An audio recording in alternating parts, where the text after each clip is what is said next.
Қайырлы күн, құрметті менің көрермендерім. Бүгінгі видеомызда біз осындай қазақша ақ көйлек тігетін боламыз. Менде ақ сеткадан тігілген көйлек.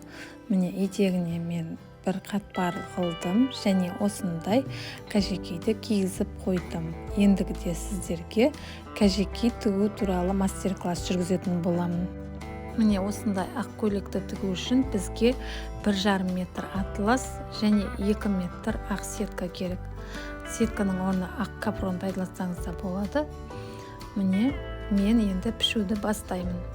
Материалды 2 бүктейміз. Үстіне дайын лекаламызды қойып, сол бойынша қырқып шығамыз. Мен міне 46 размердегі лекаламен қырқып жатырмын. Енді осы материалды ашып, міне бір-біріне беттестіреміз. Міне алдыңғы бойы, міне артқы бойы. Және осыған міне ақ сеткамыз дайын болды. Міне алдыңғы бойына, артқы бойына осылай бір-біріне беттестіреміз. Тапсырыс беру үшін осы каналдың астында описание бөлімінде мен Instagram каналымның сілтемесін қалдыратын боламын. Сол жерден байланыс нөмірлері арқылы WhatsApp-қа шығып тапсырыс бере берсеңіздер болады. Енді етегін міне дайындаймыз. Мен етегінің ұзындығына бірдей қылып мен ішкі астарды қырқып аламын.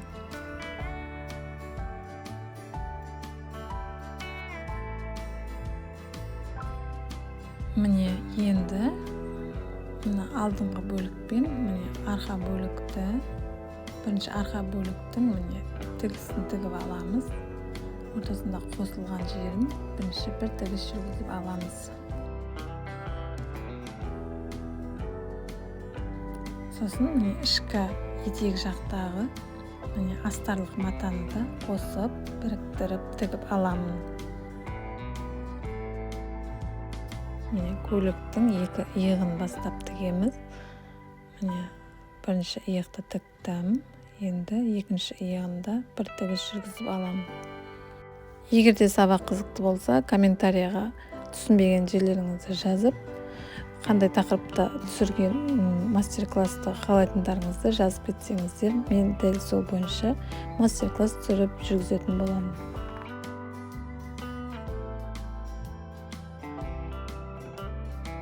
Осы міне жеңге, міне өзіміздің дайындаған жеңімізді тігіп шығамыз міне екі жағына.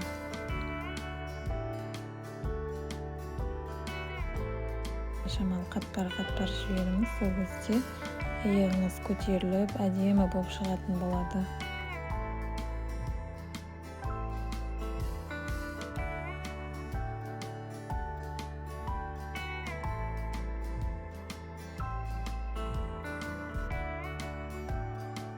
Дәл осылай екінші жеңді де тігіп аламыз.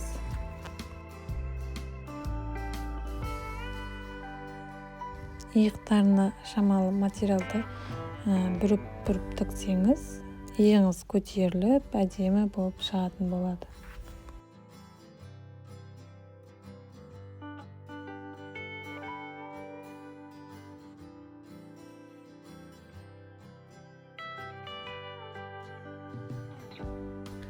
Міне енді осындай қатпарлы етек тігеміз. Ол үшін 20 см материалды қырқып аламыз. Соны бүрмелеп қатпарлы қылып тігіп шығамыз. Енді осы қатпарлы тігілген матамызды міне етегімізге пішілген сеткіге міне қойып бір тігіс тігіп шықтым. Енді астарын ішіне кигіздім. Міне енді белін бір-біріне жалғап тігіп шығамын. Ол үшін мен теріс жағына қаратып, міне үстіңгі бөлікті белге жалғап, оны да бір тігіп шығамын. Міне көйлегіміз дайын.